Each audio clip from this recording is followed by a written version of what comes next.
Hello बच्चों, तो स्वागत है आप लोगों का हमारे आपके चैनल प्योर हिंदी में। तो आज हम लोग हिंदी व्याकरण के सबसे इम्पॉर्टेंट टॉपिक समास के बारे में डिस्कस करेंगे और इसके 48 के 48 वीवीआई ऑब्जेक्टिव को सॉल्व करेंगे। और यह आपको बोर्ड एग्जाम के व्यू से सबसे ज़्यादा इम्पॉर्टेंट टॉपिक है जो कि क्लास 10th और 12th दोनों में पूछा जाता है। तो ज़्यादा समय व्यतीत न करते हुए हम लोग चलते हैं वीडियो में आगे की ओर। तो सबसे पहला चीज़ बात करते हैं हम लोग समास के बारे में। समास किसे कहते हैं? तो जब दो या दो से अधिक शब्द मिलकर एक नवीन शब्द की रचना करता है तो उसे हम लोग क्या कहते हैं? समास कहते हैं। चलिए इसमें हम आगे की ओर बढ़ते हैं। सबसे पहला चीज़ हम लोग जानते हैं कि समास में दो या दो से अधिक शब्द कौन कौन है। तो जैसे हम लोग मान देते हैं, शब्द लेते हैं जैसे राज और कन्या। इन दो शब्दों के मिलने से क्या बना? राजा की कन्या। यहाँ पर राजा की कन्या जो है यह आपका समास विग्रह हो जाएगा, ठीक है। और यहाँ राजा आपका पूर्व पद हो जाएगा। याद रखना, जो पहले आएगा वो पूर्व पद और जो उसके बाद आएगा ये उत्तर पद। और ये दोनों की जब बात करें तो ये क्या कहलाएगा? ये कहलाएगा समस्त पद। आपको ये चीज़ याद रखना है। सबसे पहला चीज़, जो सबसे पहले आएगा उसे क्या कहेंगे? पूर्व पद। और जो उसके बाद आएगा उसको उत्तर पद। सबसे पहले पूर्व पद, उसके बाद उत्तर पद। और उसके बाद हमको ध्यान में रखना है कि इन दोनों के मिश्रण को क्या कहेंगे? समस्त पद। और जो बनता है उसे विग्रह कहेंगे। इतना अगर आप लोग समझ चुके हैं तो चलिए हम चलते हैं वीडियो में सीधे आगे की ओर। ज़्यादा समय व्यतीत न करते हुए हम लोग सीधे डिस्कस करेंगे। तो इसको थोड़ा सा छोटा कर लेते हैं। चलिए ठीक है। अब सबसे पहला चीज़ कि समास जो होता है वो कितने प्रकार का होता है। तो समास आपके 6 प्रकार के होते हैं। उन सबको हम जानते हैं, बाकी बात आगे डिटेल में हम जानेंगे। समास आपको 6 प्रकार का होता है। पहला आपका है अव्ययी भाव समास। कौन सा? अव्ययी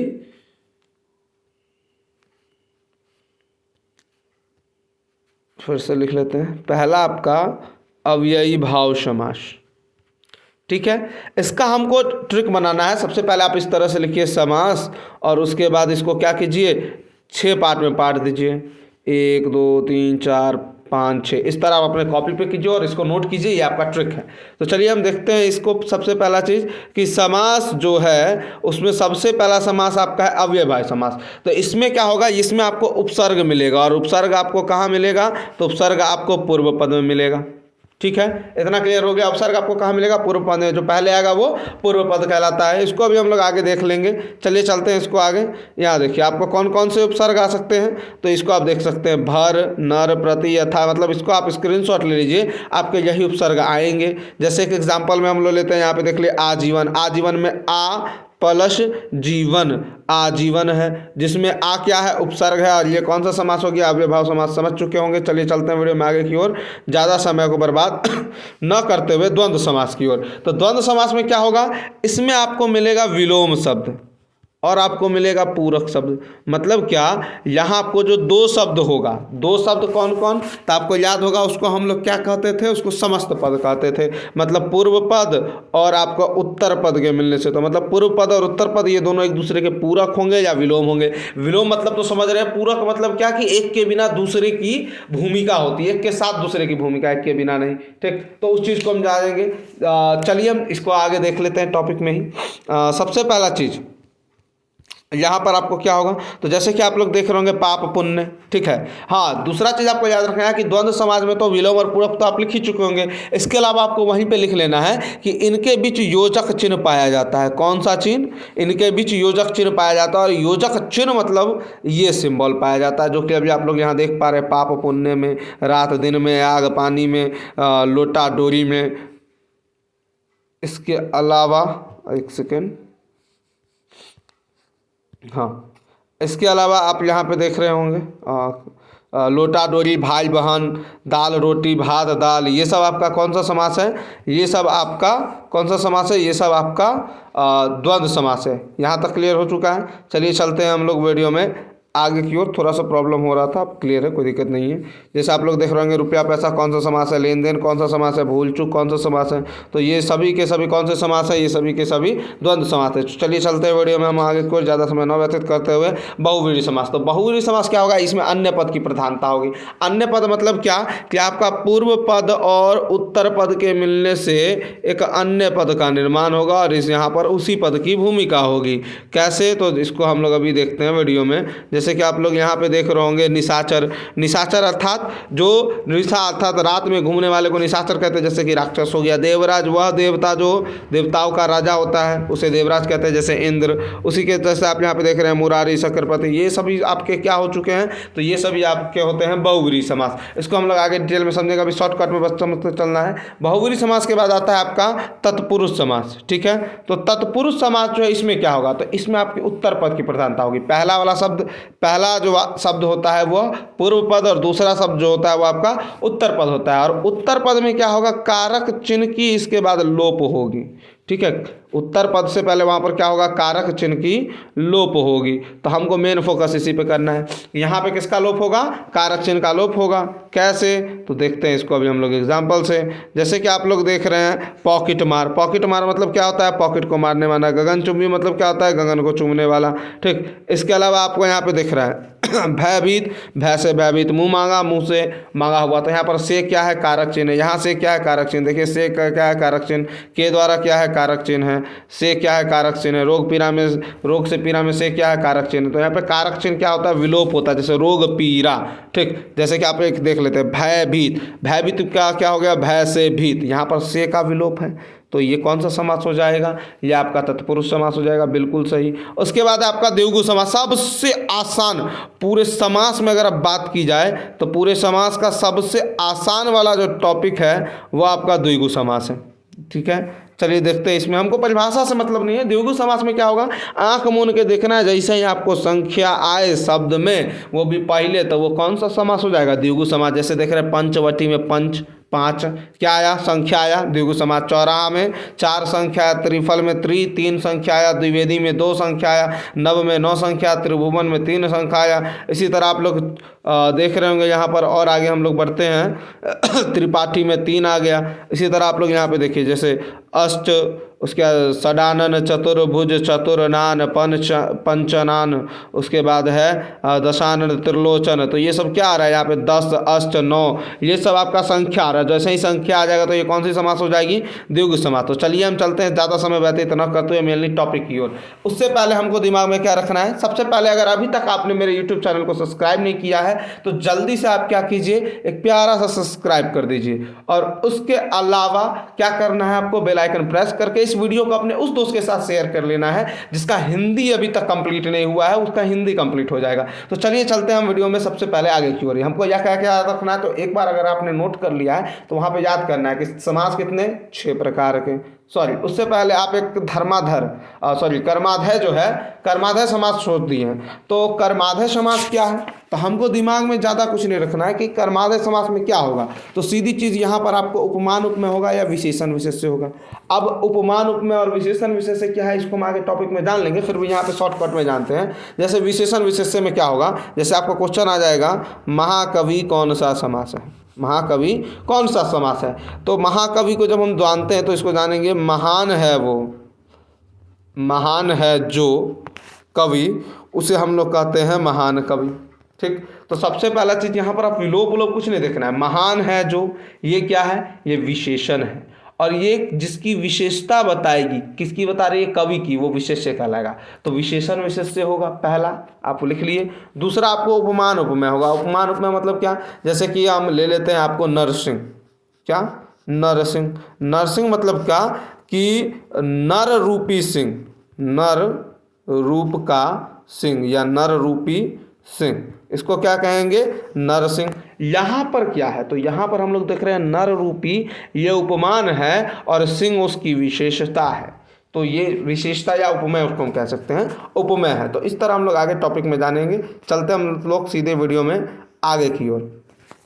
तो अब हम लोग यहाँ पे 48 के 48 क्वेश्चन को सॉल्व करने वाले हैं। तो सबसे पहला क्वेश्चन आप लोग यहाँ आपके स्क्रीन पे दिख रहा होगा। सबसे पहला क्वेश्चन, पीताम्बर में कौन सा समास है, पीताम्बर में कौन सा समास है। तो चलिए हम लोग इसको डिस्कस करते हैं। पीताम्बर, अब पीताम्बर क्या द्वंद्व समास हो सकता है, तो हम लोग को क्या कहना है, जो हम ट्रिक लिखे थे उस ट्रिक को एक जगह लिखना है। ट्रिक में जैसे अव्ययभाव में लिखे थे कि वहाँ उपसर्ग होगा, द्वंद्व में लिखे थे कि विलोम या पूरक होगा, बहुव्रीहि में हम लोग जाने कि अन्य पद की प्रधानता होगी, तत्पुरुष में हम लोग जाने कि यहाँ कारक चिन्ह ही गायब हो जाएगा, द्विगु में संख्या, कर्मधारय में उपमान उपमेय या विशेषण विशेष से, ठीक है, या फिर समान रूपी, ऐसे शब्द यहाँ पे होगा प्रयोग होगा, इस चीज़ से हम लोग जान जाएंगे कि वो कर्मधारय है। हम लोग को याद रखना है अव्ययभावी मतलब क्या, वहाँ पर उपसर्ग होगा। द्वंद्व मतलब कि वहाँ विलोम या पूरक होगा। बहुव्रीहि मतलब वहाँ अन्य पद की प्रधानता होगी। तत्पुरुष मतलब उत्तर पद प्रधान होगा और यहाँ पे कारक चिन्ह का विलोम होगा। द्विगु मतलब संख्यावाचक और कर्मधारय मतलब विशेषण विशेष है। इसको हम लोग लिख चुके हैं। तो सबसे पहला चीज आता है कि पीताम्बर कौन सा समास है, पीताम्बर कौन सा समास है। तो आप यहाँ देखते हैं कि क्या द्वंद्व समास है, तो द्वंद्व समास में क्या होता था, तो द्वंद्व समास में विलोम या पूरक,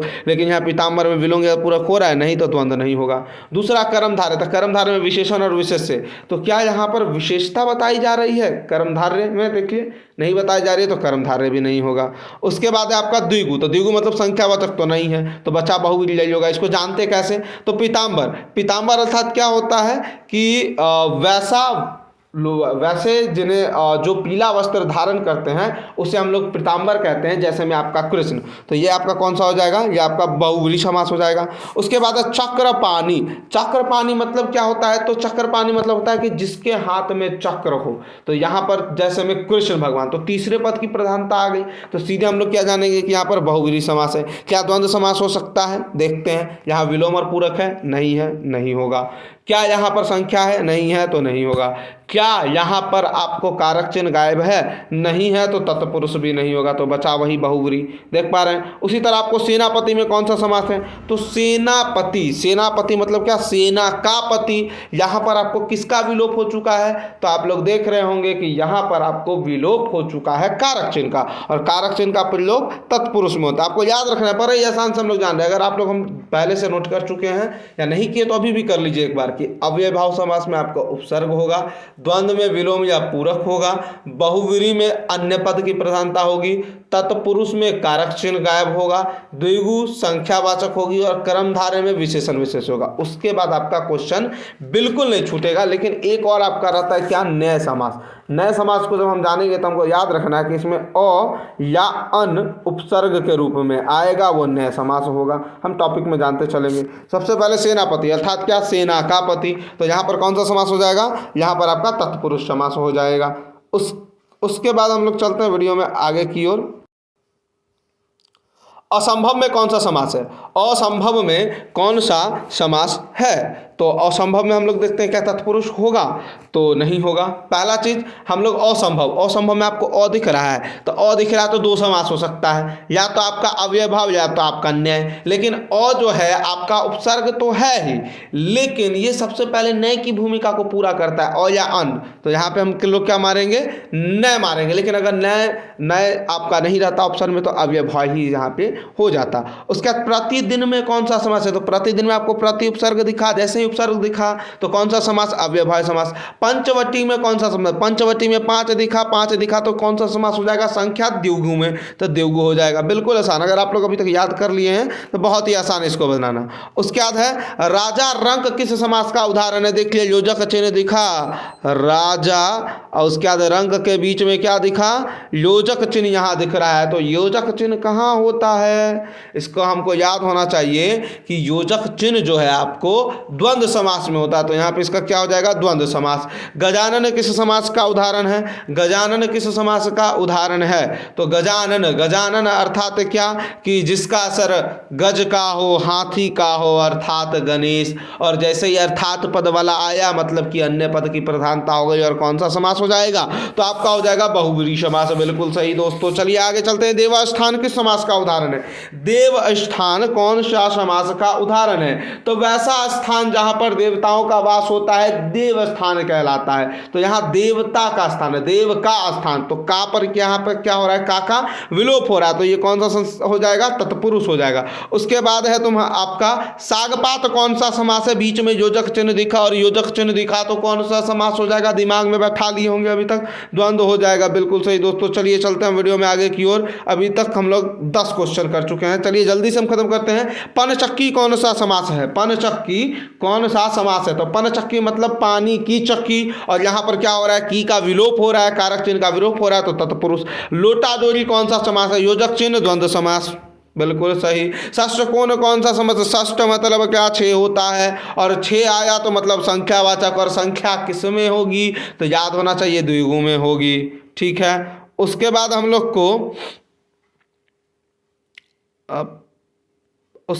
को बात करना है इसमें आगे यज्ञशाला। तो यज्ञशाला का क्या होता है? तो यज्ञशाला का अर्थ होता है कि यज्ञ के लिए शाला, और यहाँ पर के लिए का क्या हो गया? के लिए का विलोप हो गया। तो जैसे ही विलोप हुआ तो क्या हो जाएगा? कारक चिन्ह विलोप तो तत्पुरुष समास। बिल्कुल सही। चलिए चलते हैं वीडियो में आगे की ओर हम लोग। आपको याद रखना हो टॉपिक। उसके बाद है यथासाध्य में कौन सा समास है? यथासाध्य में कौन सा समास है? तो यथासाध्य में यहाँ पर आपको यथा उपसर्ग दिख रहा है, और उपसर्ग दिखा तो अव्ययभाव समास। बिल्कुल सही। चलिए मित्रों आगे की ओर। उसके बाद है गृह प्रवेश। तो गृह प्रवेश का अर्थ होता है गृह को प्रवेश। तो यहाँ पर को कारक चिन्ह है और कारक चिन्ह का विलोप है। तो कारक चिन्ह का विलोप किस में होता है? दिमाग में बैठ जाएगा। कारक चिन्ह का विलोप किस में होता है? दिमाग में बैठा लो, तत्पुरुष में होता है। नरसिंह, नरसिंह हम लोग जानते हैं, नरसिंह को एक बार और जान रहे हैं। नरसिंह में यहाँ पर क्या है? नरसिंह में आपको उपमान उपमेय का संबंध मिल रहा है। नरसिंह मतलब होता है कि नर रूपी सिंह। नर रूपी सिंह को हम लोग नरसिंह कहते हैं, जहाँ उपमान आपका नर रूपी है और सिंह आपका क्या है? उपमेय होगा। तो उपमान उपमेय या विशेषण विशेष्य का संबंध कहाँ पाया जाता? तो कर्मधारय में। आँख मूंद के टिक कर ले कर्मधारय को। और इस तरह भी ना हो तो जैसे मान लेते हैं हम ऑप्शन के अकॉर्डिंग चलेंगे तो क्या बहुव्रीहि हो सकता है? तो नरसिंह, नरसिंह का कोई अर्थात पद निकलता है? नहीं निकलता है, तो बहुव्रीहि नहीं होगा। उसका तत्पुरुष, तत्पुरुष में यहाँ पर ऐसा तो नहीं नरसिंह का नरका सिंह हम लोग कर लेंगे सीधे से, ऐसा कोई अर्थ नहीं निकल रहा है। अपने मन से कर ले वो अलग बात है। तो यहाँ पर पुरुष भी नहीं होगा। द्वंद्व तो सीधी सी बात है कि द्वंद्व होगा तब विलोम या पूरक होना चाहिए, योजक चिन्ह होना चाहिए, तो वो भी नहीं। तो बचा कौन? कर्मधारय, वही होगा। इस तरह से भी आप लोग सॉल्व कर सकते हैं एग्जाम में। उसके बाद है आपका पर्णकुटी। पर्णकुटी कौन सा समास है? आप देखिए, सबसे बात यही चीज था कि हम लोग पढ़ तो लेंगे समास के बारे में, लेकिन अगर हम क्वेश्चन सॉल्व नहीं करेंगे तो हम नहीं समझ पाएंगे। पर्णकुटी कौन सा समास है? तो यहाँ पे आपको पर्णकुटी दिख रहा है, और पर्णकुटी का अर्थ होता है पत्तों की कुटिया। क्या होता है? पर्णकुटी का अर्थ होता है आप लोगों का पत्तों की कुटिया। तो यहाँ पर पत्तों की कुटिया हो गया, तो पर्णकुटी आपका कौन सा समास हो जाएगा? तत्पुरुष समास हो जाएगा, क्योंकि की का क्या हो रहा है? यहाँ पर विलोप हो रहा है। उसके बाद कार्यकुशल कौन सा समास है? कार्यकुशल कौन सा समास है? कार्यकुशल कौन सा समास है? तो कार्यकुशल अर्थात कार्य का कुशल होना। तो यहाँ पे का विलोप हो रहा है, तो ये कौन सा हो जाएगा? ये आपका कार्यकुशल समास हो जाएगा। आपको कर्मधारय, सॉरी कर्मधारय गलती से निकल गया, तत्पुरुष समास। ऑप्शन नहीं दिख रहा है, चलिए देख लेते हैं हम आगे की ओर बढ़ के।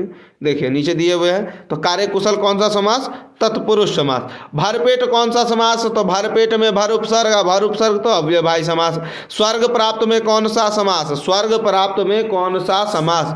तो इसमें आपका क्या हो जाएगा? इसका आपका हो जाएगा स्वर्ग प्राप्त, अर्थात स्वर्ग की प्राप्ति, और की का विलोप तो क्या हो जाएगा? तत्पुरुष।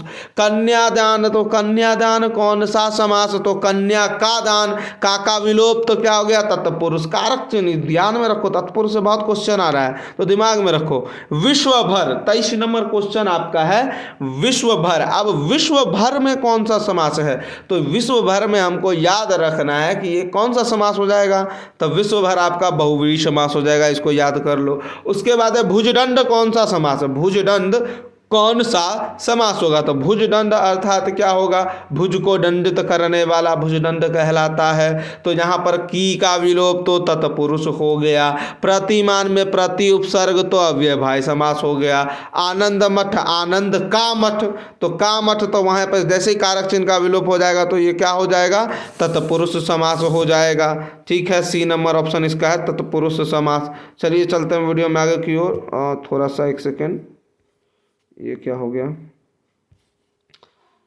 एक सेकेंड बस आप लोग रुक जाइए, अभी आपका सही हो जाता है। हाँ चलिए देखते हैं इसको हम लोग। आनंद मठ हो चुका है। उसके बाद गजानन में कौन सा समास? तो गजानन हम लोग को पता है, गजानन अर्थात हाथी, या जैसे ही अर्थात बढ़ाया तो बहुव्रीहि याद रखो। विद्याधर्म, विद्याधर्म अर्थात, विद्याधर्म अर्थात क्या होगा? तो विद्या रूपी धर्म। तो विद्या रूपी धर्म जैसे ही आता है तो आप लोग बताइए 28 नंबर का क्या हो जाएगा? कर्मधारय हो जाएगा। दिमाग नहीं लगाना है। विद्या रूपी धर्म कौन सा समास? कर्मधारय समास। और जब भी ऐसा क्वेश्चन आए कर्मधारय में कन्फ्यूजन आए किसी और उपमान उपमेय वाला हम तो नहीं समझ रहे हैं, तो दिमाग में आपको क्या करना है? तो दिमाग में करना है, हम चेक करते हैं विद्या क्या उपसर्ग है, नहीं है तो अव्ययभाव नहीं होगा। ठीक है। क्या विद्या में आपको कोई भी विलोपन हो रहा है, नहीं हो रहा है, तो तत्पुरुष नहीं होगा। उसका द्विगु का क्या था, संख्या, तो विद्या संख्या नहीं, बचा कौन, कर्मधारय। इस तरह बनाइए। अगर ऑप्शन में कर्मधारय यार आपको कंफ्यूजन आ रहा है तो आप इस तरह इस क्वेश्चन को सॉल्व कर सकते हैं। 29 नंबर क्वेश्चन, बैलगाड़ी में कौन सा समास है, बैलगाड़ी में कौन सा समास है। तो यहाँ याद रखना है कि बैलगाड़ी अर्थात बैल का गाड़ी, तो जैसे ही का आया तो तत्पुरुष हो जाएगा क्योंकि कारक चिन्ह का विलोप हो गया। मुख दर्शन, मुख दर्शन में कौन सा समास है, तो इसका क्या हो जाएगा, इसका भी मुख का दर्शन, का विलोप तो तत्पुरुष समास। आप बार बार देख रहे हैं तत्पुरुष समास से बार बार क्वेश्चन पूछ रहा है, तो आप इसको क्या कीजिएगा, क्लियर रखिएगा।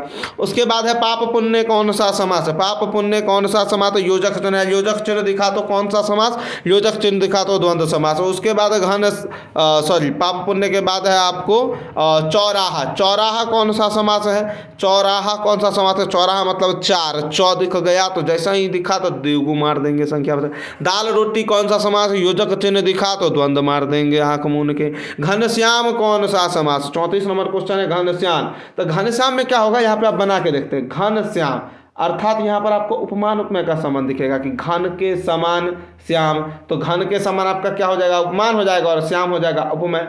और उस तो जैसे ही उपमान उपमेय आया तो कर्मधारय हो जाएगा। ठीक है, अब देखते हैं क्या और किस पे बैठ रहा है। तो हम लोग ये भी जानते हैं कि घनश्याम जो है उसका क्या होता है, तो वह जो घने बादल के समान हो अर्थात श्याम।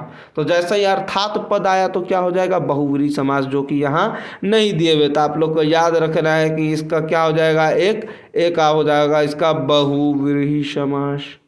ठीक है, चलिए चलते हैं वीडियो में हम लोग आगे की ओर। चतुर्भुज में कौन सा समास, चतुर्भुज चार आया जैसे ही, तो यहाँ पर देख लेते हैं तो क्या यहाँ पर है, नहीं, चार द्विगु है ही नहीं तो होगा नहीं। चतुर्भुज अर्थात चार भुजाओं वाला अर्थात ब्रह्मा। अब पंचभुज आ जाए तो भी पांच भुजाओं वाले ब्रह्मा, क्योंकि बताया जाता है उनके बारे में ये कहानी है कि उनको बहुत ज़्यादा क्रोध आता था तो इसीलिए एक सिर उनका काट दिया गया था। लंबा कहानी है, स्टोरी अभी सुनाने का समय नहीं, तो चलते हैं इसमें आगे की ओर। जैसे ही आपका यहाँ पर अन्य पद की प्रधानता तो क्या हो जाएगी, बहुव्रीहि समास। 35 क्वेश्चन अभी तक सॉल्व हो चुका है। चलिए जल्दी से आगे हम लोग चलते हैं। गुण दोष कौन सा समास, योजक चिन्ह, जैसे ही योजक चिन्ह आया तो कौन सा समास, तो द्वंद्व समास, आंख मूंद के मारेंगे। दसमुख कौन सा समास, 10 आया 10 मतलब द्विगु हो जाएगा। लंबोदर कौन सा समास, लंबोदर अर्थात क्या हो जाएगा, गणेश जी। जैसा ही अर्थात पद आया तो बहुव्रीहि समास, आंख मूंद के मारिएगा। इसी तरह आप लोग जिस समय आप लोग को याद हो जाएगा वो ट्रिक जो मैंने आपको बताया है। उसके बाद है गिरहकट, गिरहकट कौन सा समास है, तो गिरहकट मतलब यहाँ पे गिरह अर्थात होता है गाठ, तो गाठ को काटने वाला, गिरह को काटने वाला। तो यहाँ पर क्या है, को योजक चिन्ह का विलोप है, सॉरी को कारक चिन्ह का विलोप है, कारक चिन्ह का विलोप तो कौन सा समास, तत्पुरुष समास, कारक चिन्ह का विलोप तो तत्पुरुष समास। उसके बाद विद्यार्थी, विद्यार्थी हो गया क्या, विद्या का अर्थ, यहाँ पर का विलोप है, जैसे ही का विलोप है तो कौन सा समास हो जाएगा, तत्पुरुष समास, इसका भी हो जाएगा। उसके बाद है गुरु दक्षिणा, गुरु दक्षिणा कौन सा समास, तो गुरु दक्षिणा अर्थात तो गुरु को दक्षिणा देना ही ना हुआ।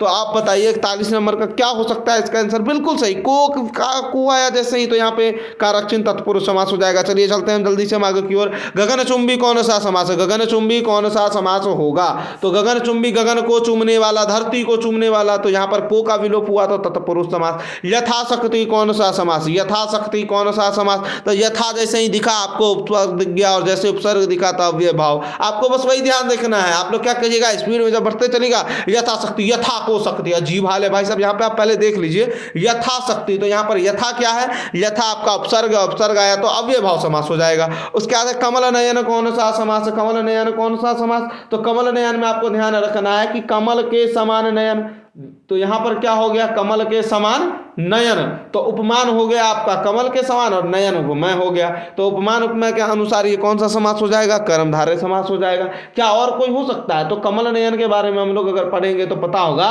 कि कमल के समान नयन अर्थात विष्णु और अर्थात पद आया तो बहुव्रीहि समास, लेकिन ऑप्शन में है नहीं। इसी तरह हम बताते कि कंफ्यूजन आएगा तो इसी तरह सॉल्व करना है। चलिए जल्दी से हम लोग आगे की ओर बढ़ते हैं।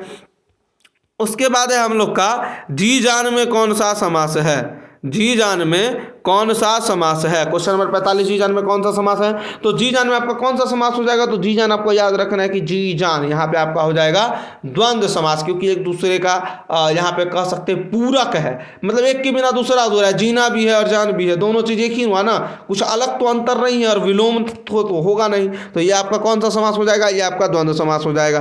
पंचपात्र, पंचपात्र कौन सा समास होगा, तो आपको याद होना चाहिए संख्या पंच पांच द्विगु। चंद्रमौली कौन सा समास होगा, चंद्रमौली मतलब कि जिसके मोले पर चंद्र हो, जिसके सर पे चंद्र हो, चंद्रमा हो अर्थात शिव, और अर्थात पद आया तो बहुव्रीहि समास। राजकुमार कौन सा समास होगा, राजकुमार राजा का कुमार, ठीक, तो राजा का कुमार मतलब क्या यहाँ पे हो जाएगा, का विलोपन हुआ मतलब तत्पुरुष समास। तो आपके 48 के 48 वीडियो आपके खत्म हो चुके हैं, तो आज आपका क्लास यहीं पे खत्म हो रहा है। अगर आप लोग अभी भी क्लास नहीं कर रहे हैं या आपके कोई मित्र हिंदी में कमजोर है तो आप उनके साथ ये वीडियो को शेयर कर सकते हैं, क्योंकि यह कंफर्म है कि इसी से 5 क्वेश्चन आपको जरूर पूछे जाएंगे। तो चलिए चलते हैं, आज के वीडियो को यहीं पे एंड करते हैं। अगर आप लोगों ने अभी तक बेल आइकन को प्रेस नहीं किया है, आप लोगों ने चैनल को सब्सक्राइब नहीं किया है, तो चैनल को सब्सक्राइब कर लें। Bye bye and good night.